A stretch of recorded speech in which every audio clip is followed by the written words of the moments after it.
What's up? Salantong sample.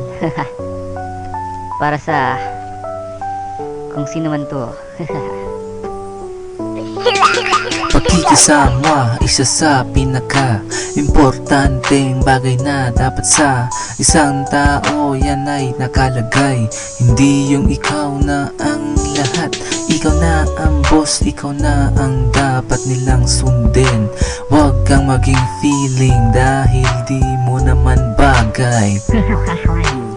Buhay nga naman na pag pinag-ikot-ikot mo ay ganun pa rin. Pero yung sa'yo, pag kahit na anong gawin ay wala pa din. Kaya pa yung kaibigan, makinig ka sa iba. Hindi yung kung ano-ano nasa isip, yun ang pinapakinggan mo. Wala kang mararating pag ganon, dahil pag meron, kwento mo na lang sa pagong.